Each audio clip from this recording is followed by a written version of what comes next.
ओम शांति। ओम शांति। तो 2025 का 11वां महीना नवंबर मास आज से शुरू हो रहा है। आज एक और खास दिन है। 4 महीने से जो देव सोए हुए थे वो देव आज उठ गए हैं, जाग गए हैं। तो आज सुबह से लेकर के कल सुबह 7:30 बजे तक देव उठनी 11 है। तो विष्णु जी, लक्ष्मी जी चतुर्मास पर विश्राम करते हैं और अभी जागते हैं। आज से शादी, घर के मुहूर्त, पूजन, शुभ कार्य सारे के सारे शुरू हो जाते हैं। तो ये जो त्योहार है आज का या 11 से जो आज की, तो ये हिंदू धर्म और जैन धर्म दोनों में विशेष मानी जाती है। चतुर्मास में 4 महीनों तक जो जैन साधु साध्वियाँ होते हैं ये भी एक स्थान पर ही रहते हैं, जाते नहीं हैं विहार के लिए अलग अलग, लेकिन आज से ये भी अपने वो ठिकानों से बाहर अलग अलग विचरण करेंगे। तो शिव बाबा ने जो हमें ज्ञान दिया है वो ज्ञान वास्तव में यही है। एकादशी एक के हो जाएंगे तो 10 का विनाश हो जाएगा। काम, क्रोध, लोभ, मोह, अहंकार आदि आदि उनका परिवार। एक के होंगे, एक अकेले खुद को आत्मा समझेंगे, एकांत में रहेंगे, एक के प्रिय होंगे, एक नामी होंगे, एक नामी होंगे, तो 10 विकार कहाँ भी नहीं रहने वाले हैं, वो भस्म हो जाते हैं।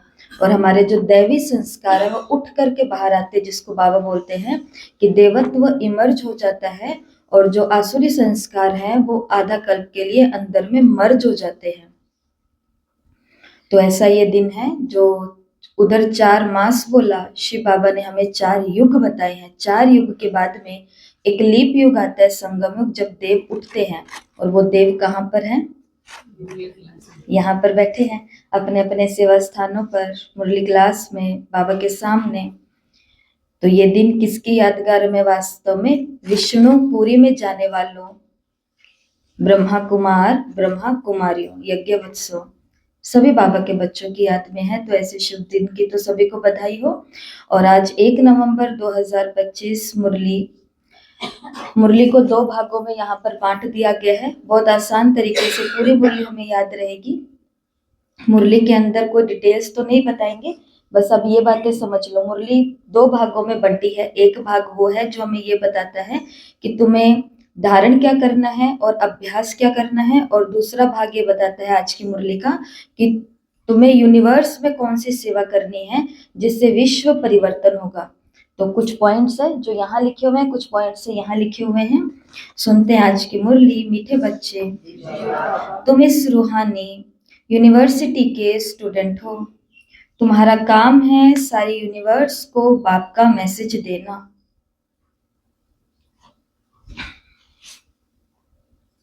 प्रश्न, अभी तुम बच्चे कौन सा ढिंढोरा पीटते और कौन सी बात समझाते हो? उत्तर, तुम ढिंढोरा पीटते हो कि ये नई दैवी दुनिया, नई दैवी राजधानी फिर से स्थापन हो रही है। अनेक धर्मों का अब विनाश होना है। तुम सबको समझाते हो कि सब बेफिक्र रहो, ये इंटरनेशनल रोला है। विनाश की जो बात कर रहे हैं तो किसी को भी डरने की, घबराने की जरूरत नहीं है, क्योंकि ये किसी एक के विनाश की बात नहीं हो रही है, किसी एक परिवार के विनाश की बात नहीं हो रही है, किसी एक समाज के विनाश की बात नहीं हो रही है। ये इंटरनेशनल है, इसलिए बेफिक्र रहो। लड़ाई जरूर लगनी है, इसके बाद ही दैवी राजधानी आएगी। ओम शांति। ये है रूहानी यूनिवर्सिटी। सारी यूनिवर्स की जो भी आत्माएं हैं यूनिवर्सिटी में आत्माएं पढ़ती है। यूनिवर्स अर्थात विश्व। अब कायदे अनुसार यूनिवर्सिटी अक्षर तुम बच्चों का है। ये है रूहानी यूनिवर्सिटी। जिस्मानी यूनिवर्सिटी होती नहीं है। ये एक ही गॉडफादरली यूनिवर्सिटी है। सभी आत्माओं को लेसन मिलता है। तुम्हारा ये पैगाम कोई ना कोई प्रकार से सबको जरूर पहुंचना चाहिए। मैसेज देना है ना, और ये मैसेज बिल्कुल सिंपल है। बच्चे जानते हैं वो हमारा बेहद का बाप है जिसको सब याद करते। ऐसे भी कहें वो हमारा बेहद का माशूक है। जो भी विश्व में जीव आत्माएं हैं, वो उन उस माशूक को ही याद जरूर करती है। तो ये पॉइंट अच्छी तरह से धारण करनी है। जो फ्रेश बुद्धि होंगे वो अच्छी रीति धारण कर सकेंगे। यूनिवर्स में जो भी आत्माएं हैं उन सबका बाप एक है। यूनिवर्सिटी में तो मनुष्य ही पढ़ेंगे ना। अभी तुम बच्चे ये जानते हो हम ही 84 जन्म लेते। 84 लाख जन्मों की बात नहीं है। यूनिवर्स में जो भी आत्माएं हैं वो सब पतित हैं। ये है छी छी दुनिया दुख धाम। उसे सुख धाम में ले जाने वाला एक ही बाप है और उसको लिबरेटर कहते हैं। तुम सारे यूनिवर्स व विश्व के मालिक बनते हो। बाप सबके लिए कहते हैं ये मैसेज पहुंचा कर आओ। कौन सा मैसेज पहुंचाना है? सबका माशूक एक बाप ही है या फिर सबका बाप एक ही है। तो देखो ये पांच पांच पॉइंट लिखे और पांचों पॉइंट ये मेरे को धारण करना है, ये दुनिया को बताना है। ये मेरे को धारण करना है, ये सेवा की पॉइंट है। तो मुझे क्या धारण करना है? ये मुरली में आगे आएगा।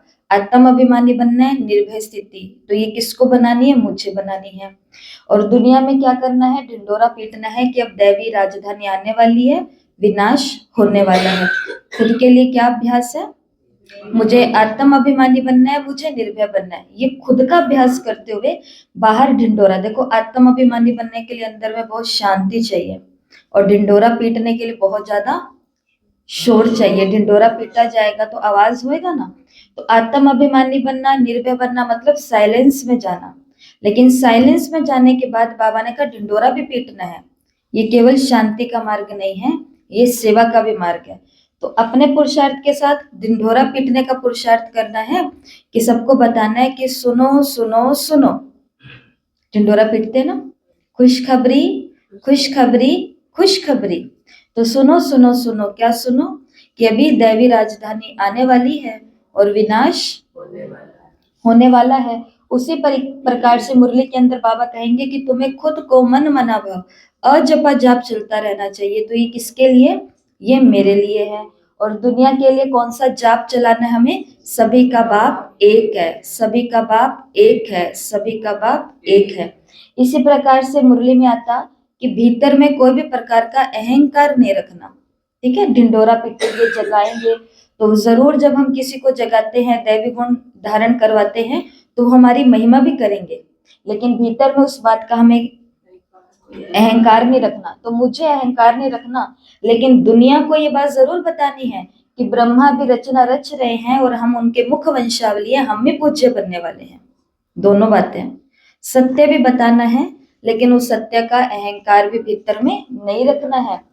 पढ़ाई हमारी गॉड फादरली है। भगवान हमें पढ़ाते, कोई मनुष्य गुरु संत महात्मा हमको नहीं पढ़ाते। तो ये मेरे लिए अभ्यास है कि मुझे ये बात धारण करनी है, मुझे गॉड फादर पढ़ाते हैं।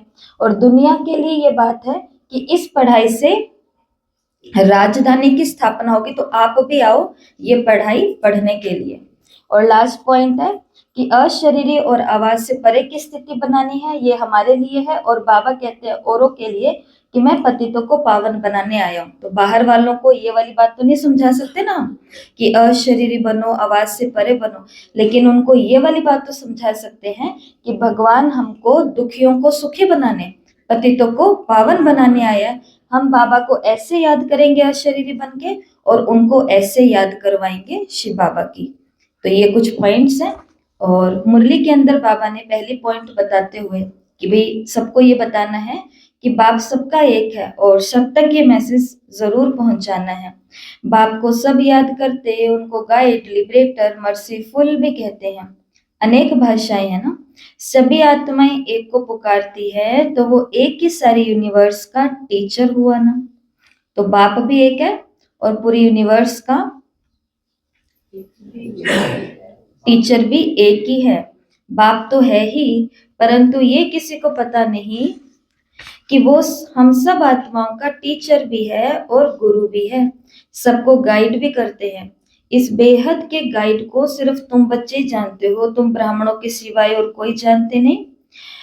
आत्मा को भी तुमने ही जाना है। आत्मा क्या चीज है? दुनिया में तो एक भी मनुष्य नहीं, खास भारत, आम दुनिया, किसी को भी पता नहीं कि आत्मा क्या चीज है। बल कहते हैं भ्रिकुटी के बीच चमकता है अजब सितारा, परंतु समझ कुछ नहीं है। अभी तुम जानते हो आत्मा तो अविनाशी है, वो कभी छोटी बड़ी होती नहीं। जैसे तुम्हारी आत्मा है तो बाप भी वही बिंदी है, बड़ा छोटा नहीं। वो भी आत्मा है, सिर्फ परमात्मा सुप्रीम है। बरोबर सभी आत्माएं परम धाम में रहने वाली हैं। यहाँ आती है पाठ बजाने, फिर अपने परम धाम जाने की कोशिश करते हैं।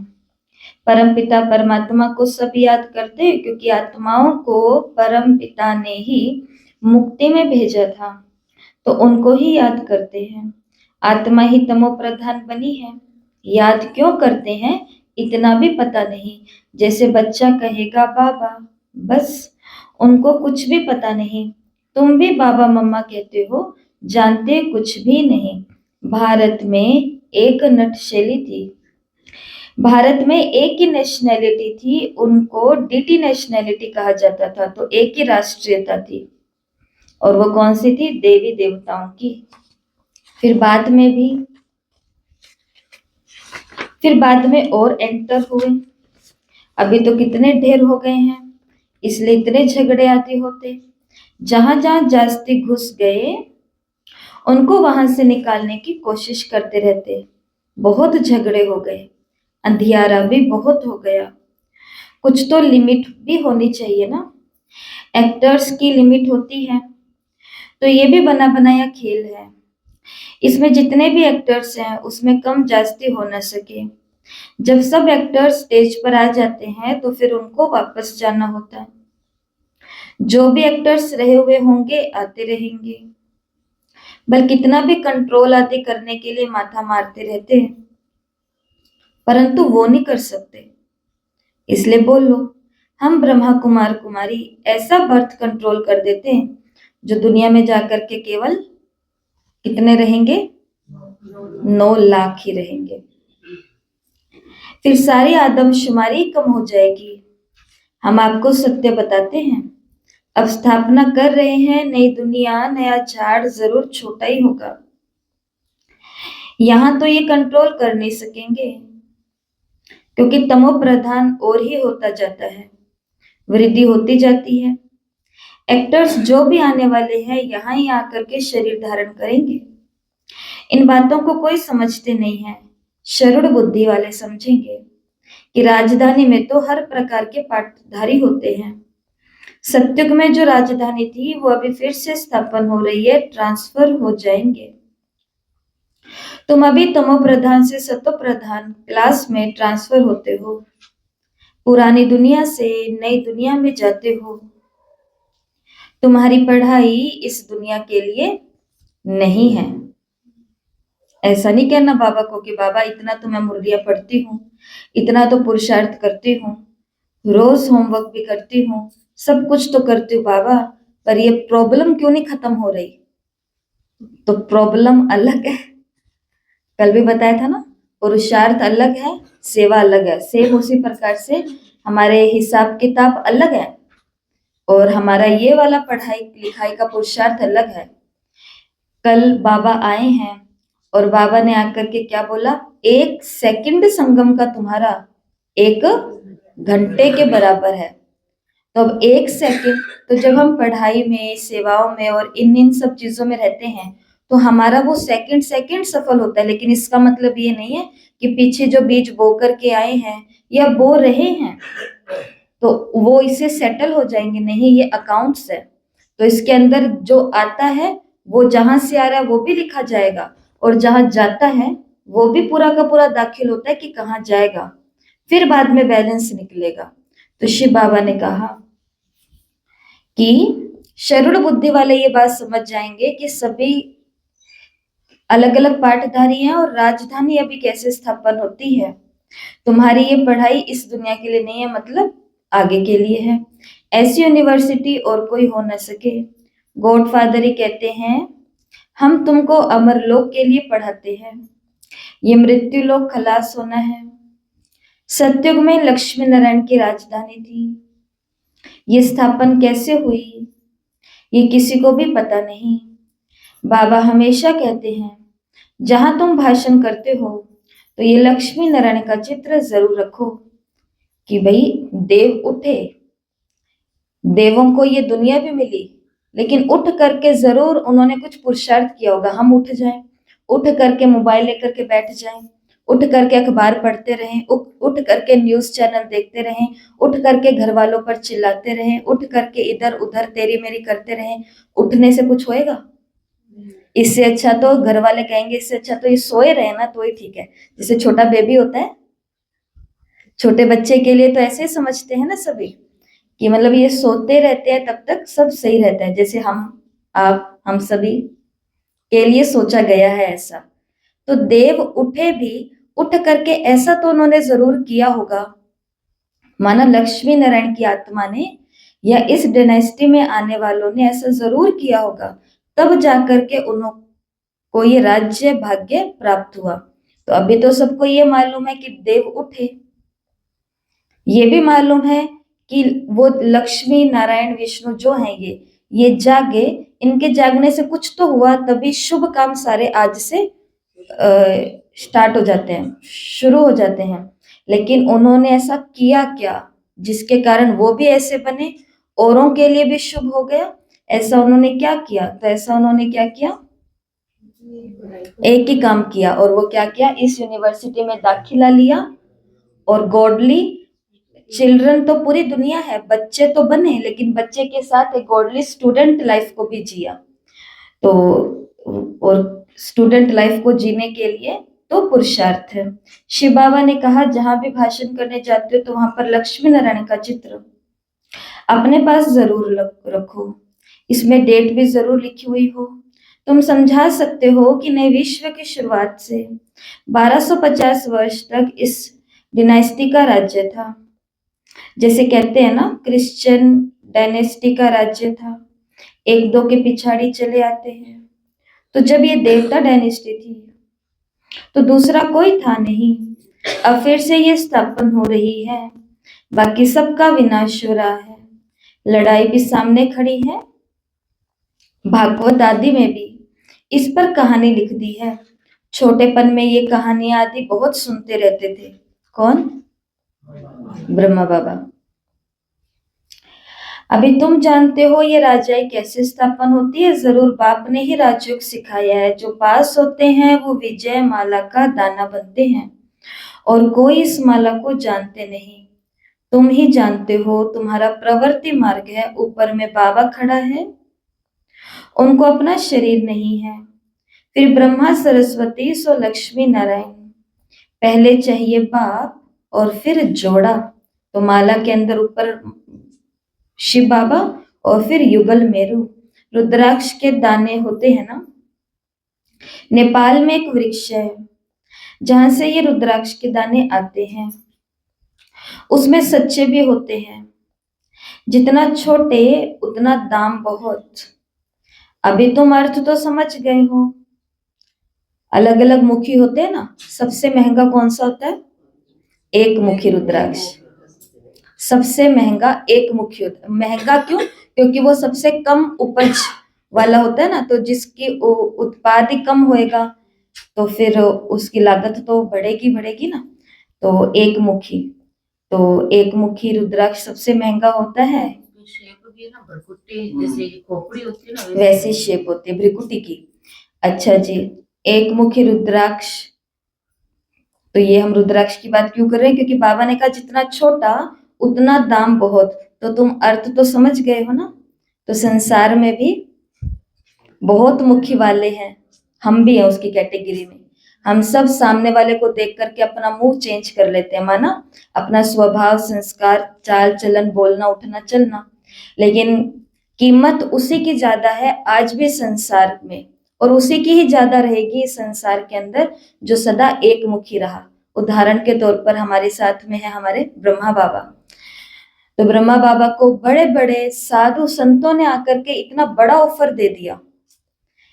देखो, सेवा माया सेवा के रूप में कैसे आती है, लेकिन जो पारखी होता है वो परख लेता है कि सेवा पहन करके, सेवा का चोला पहन करके माया आई है तो उसके चंगुल में नहीं आता।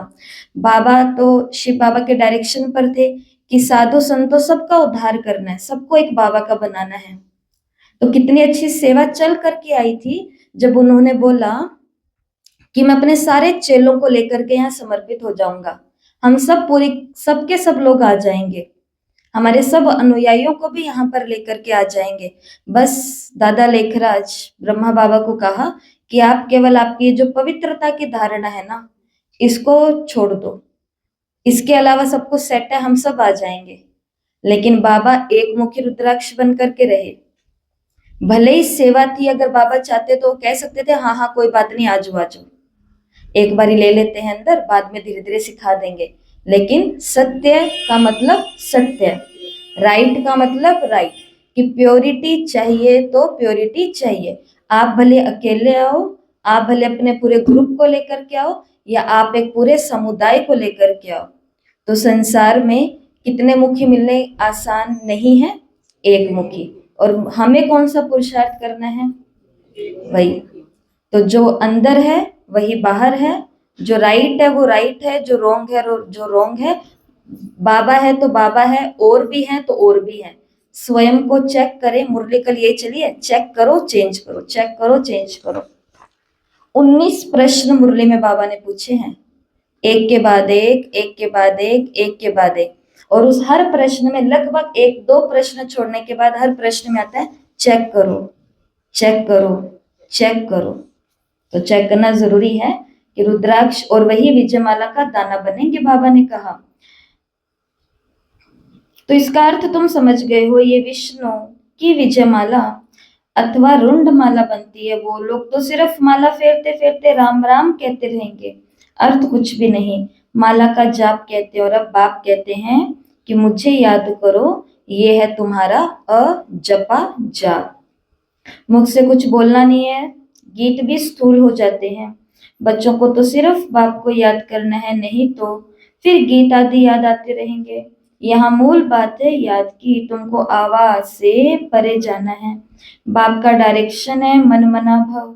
बाप थोड़े कहते हैं गीत गाओ रड़ी मारो, मेरी महिमा गायन करने की भी दरकार नहीं है। ये भी तुम जानते हो, वो ज्ञान का सागर सुख शांति का सागर है। मनुष्य नहीं जानते, ऐसे नाम रख दिए हैं, तुम्हारे सिवाय और कोई भी नहीं जानते। बाप ही आकर के अपना नाम रूप आदि बताते हैं। मैं कैसा हूँ और तुम आत्मा कैसी हो।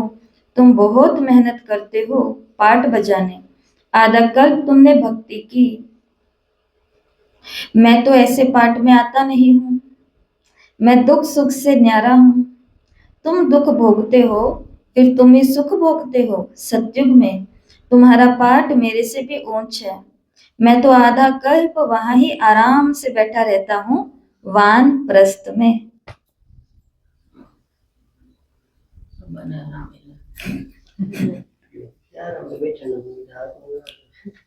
तुम मुझे पुकारते आते हो, ऐसे नहीं कि मैं वहां बैठ करके तुम्हारी पुकार सुनता हूँ। मेरा पाठ ही इस समय का है, ड्रामा के पाठ को मैं जानता हूँ। अब ड्रामा पूरा हुआ, मुझे जाकर पतितों को पावन बनाने का पाठ बजाना है, और कोई बात है नहीं। अब ये पॉइंट ज्ञान की है, लेकिन इसको ज्ञान तक नहीं रखना, ये भावनात्मक पॉइंट भी बनेगी।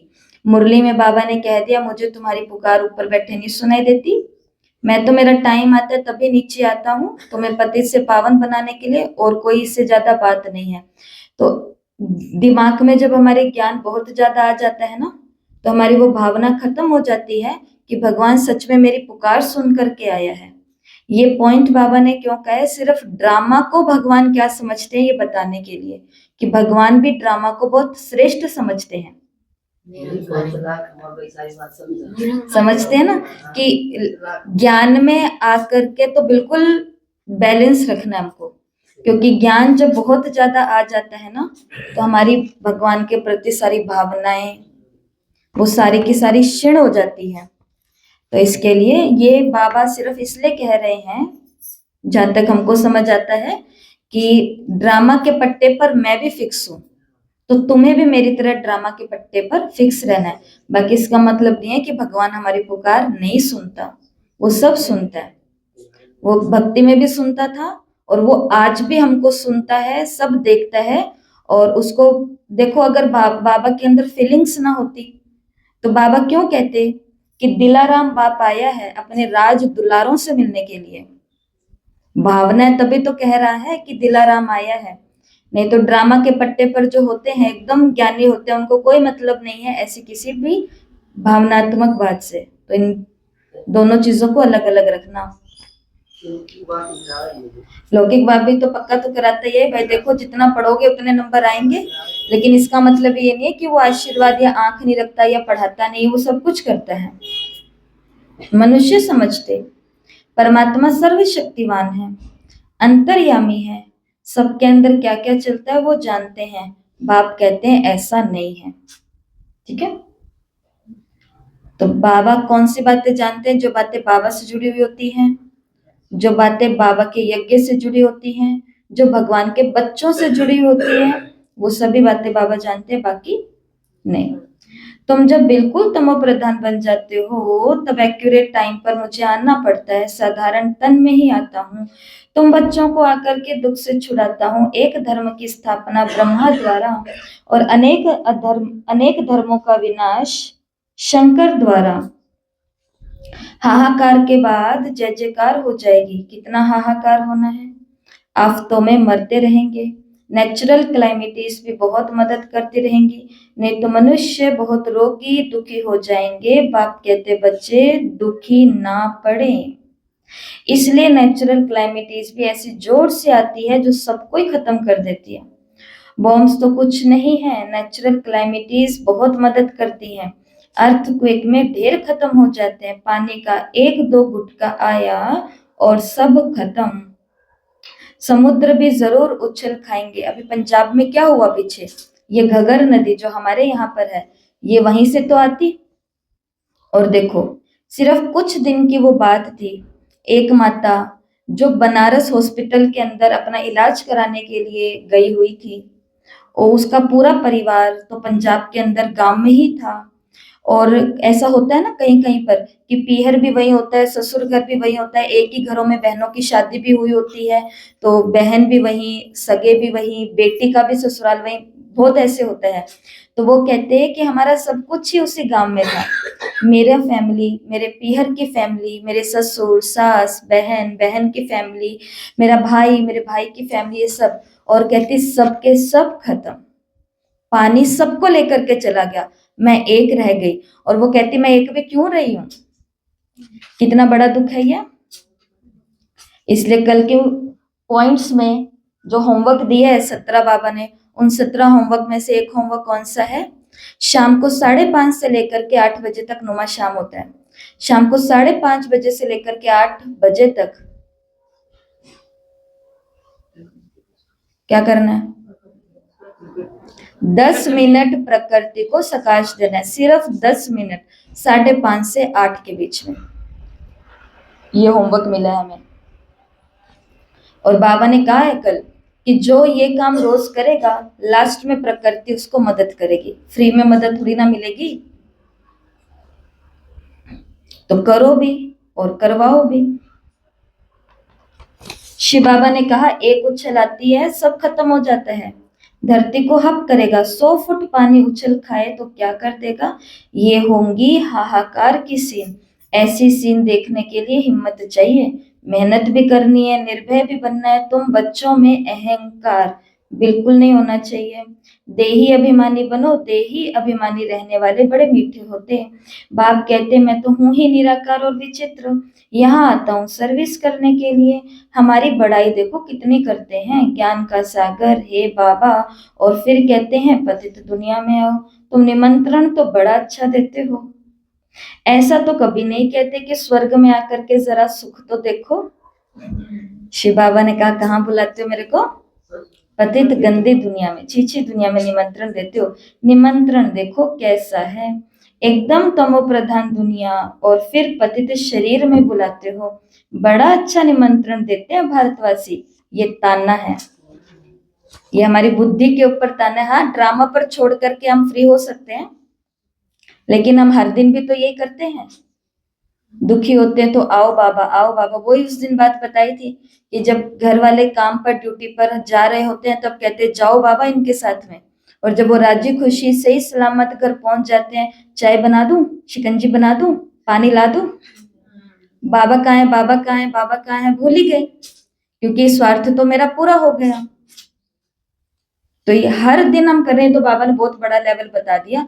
तो इसको बोलते हैं स्पिरिचुअल ताना।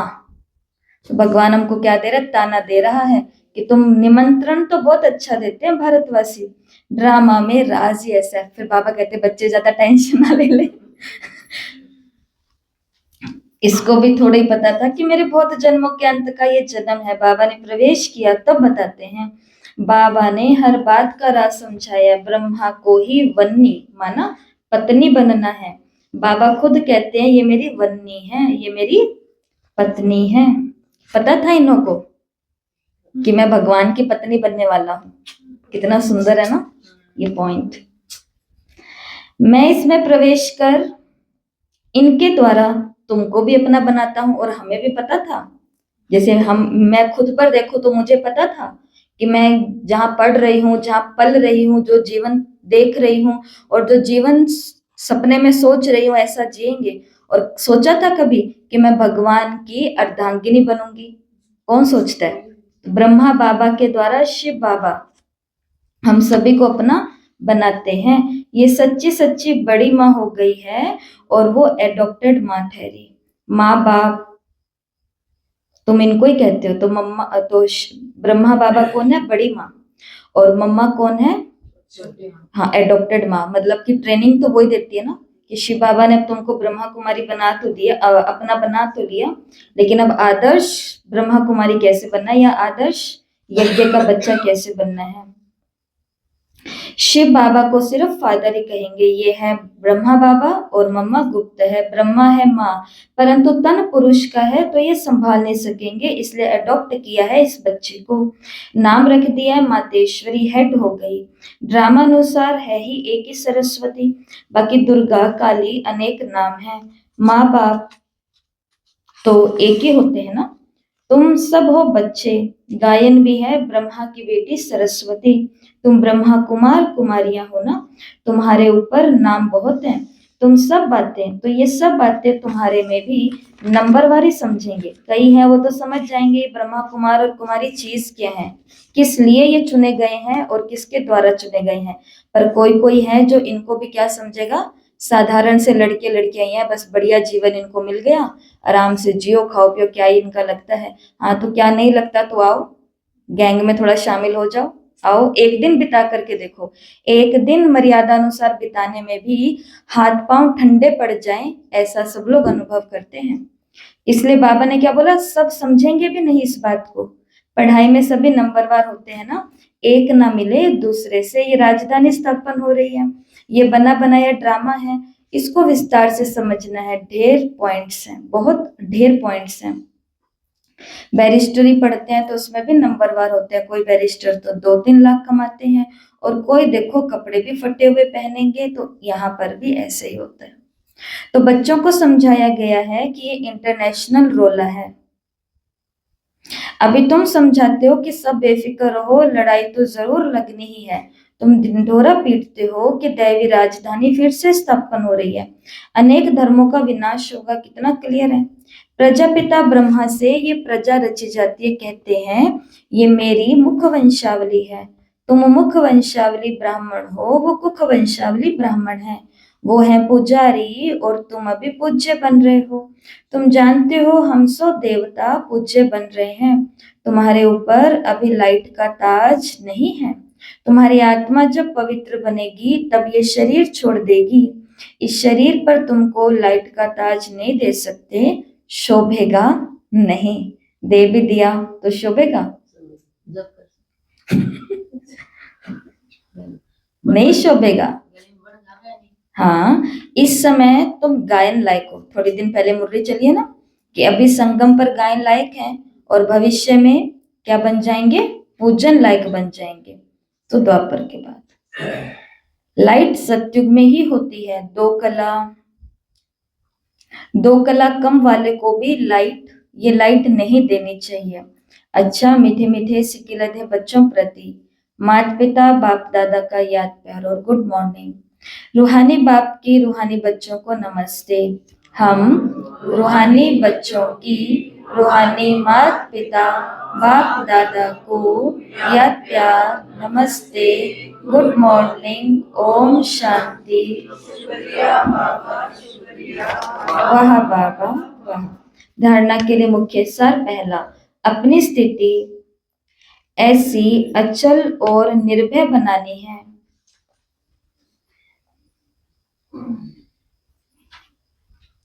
जो अंतिम विनाश की सीन को देख सके।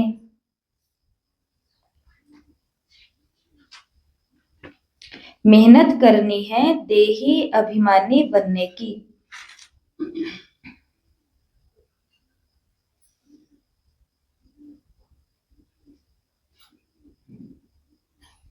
दूसरा, नई राजधानी में ऊंच पद पाने के लिए पढ़ाई पर पूरा पूरा ध्यान देना है।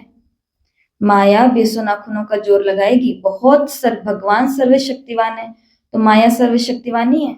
वो पढ़ाई से हमें दूर करने के लिए बहुत बहाने देगी। बीमार है, घर वाले मानते नहीं है, छुट्टी नहीं है, मूड नहीं है, पैर नहीं, पैर तो है ही, आंख नहीं खुलती, चलना नहीं जाता, बहुत कुछ है। और ऐसी माताएं अभी यहाँ पर बैठी हैं जिनसे नहीं चला जाता, लेकिन वो दूर दूर से चल करके आती है, गिर पड़ करके कैसे भी करते कराते पहुंच जाते हैं, क्योंकि उनको पता है पढ़ाई से क्या खुलेंगे भैया, ठोकरे खा खा करके ठाकुर बनेंगे, पढ़ाई से ही ताज मिलेगा। तो नई राजधानी में उच्च पद पाने के लिए पढ़ाई पर पूरा पूरा ध्यान देना है। पास होकर के विजयमाला का दाना बनना है। तो आज कौन से दाने की बात करी हमने? एक मुखी की बात करी। तो मुझे ऐसा रुद्राक्ष बनना है। रुद्राक्ष मुरली में आया तो बस उस पॉइंट को उठा लेंगे हम, और ऐसा मुझे को बनना है। और आज प्यारे बाबा ने हमें वरदान दिया, सदा भगवान और भाग्य की समृद्धि में रहने वाले, सदा भगवान और भाग्य की समृद्धि में रहने वाले श्रेष्ठ भाग्यवान भव।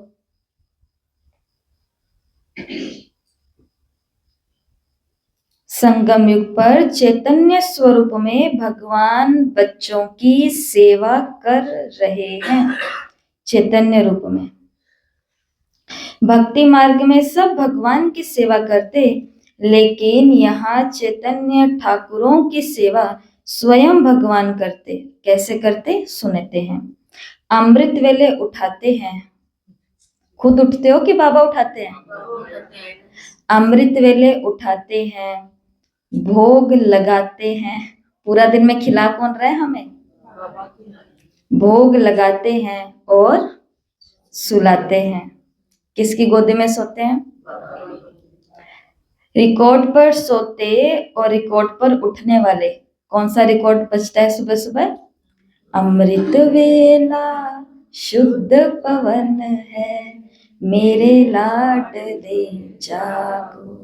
इसके साथ उठ जाते हैं लाडले और सो जाते हैं। कौन सा सोने का कौन सा गीत है?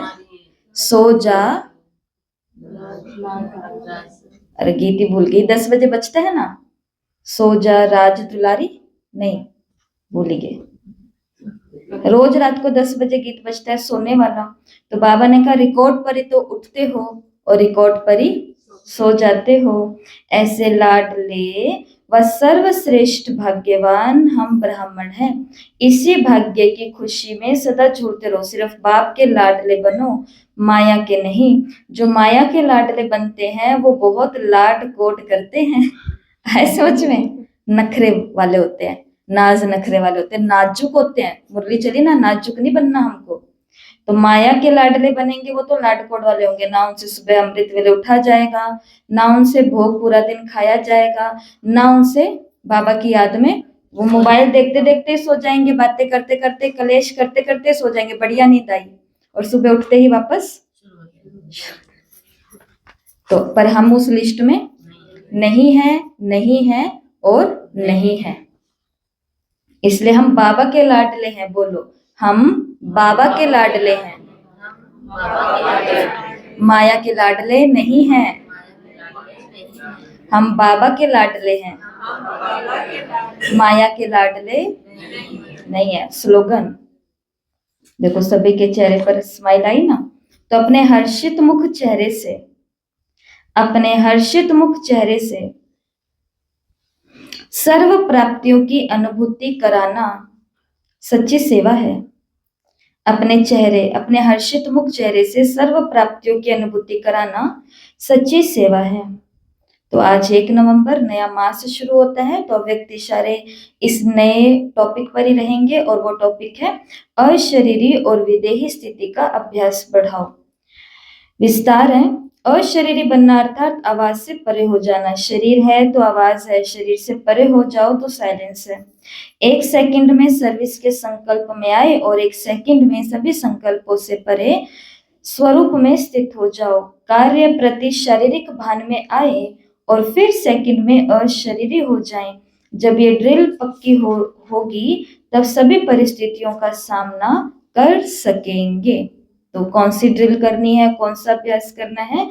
अभी अभी शरीर में, अभी अभी शरीर से परे, अभी अभी आवाज में, अभी अभी आवाज से परे। आपको ये ड्रिल करवाई थी, सिखाई थी। Bodiless, body bodiless, sound soundless, duty dress home dress.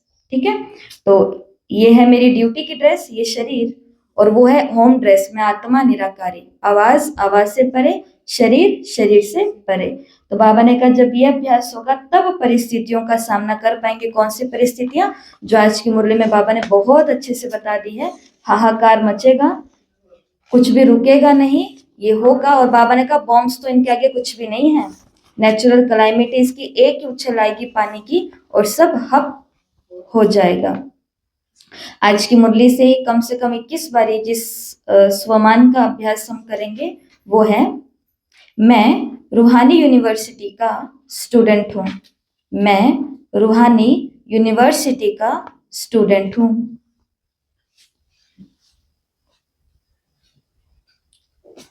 तो कल बाबा मिलन, पहला हमारा बाबा मिलन रहा। इस बाबा मिलन में दिलाराम बाप 5 बच्चों को टाइटल देने से शुरुआत की है। फिर मुरली में बाबा ने 17 हमको होमवर्क दिए हैं और हमारा लक्ष्य, जैसे आज एक होमवर्क ले लिया, मुरली से उठा लिया एक ही होमवर्क, जो साकार मुरली और बाबा के होमवर्क को मैच करेगा वो हम बात उठा लिया करेंगे डेली की मुरली में। तो जैसे आज बाबा ने इसमें प्रकृति की बात की, तो 17 होमवर्क में से एक होमवर्क ये था, हर शाम को 5:30 से लेकर के 8 बजे तक, अगले बाबा मिलन तक, तो वैसे तो जीवन तक ये पक्का रखना है, लेकिन अगले बाबा मिलन तक ये एक होमवर्क करना है सभी को। 10 मिनट बैठ करके प्रकृति को सकाश देना है।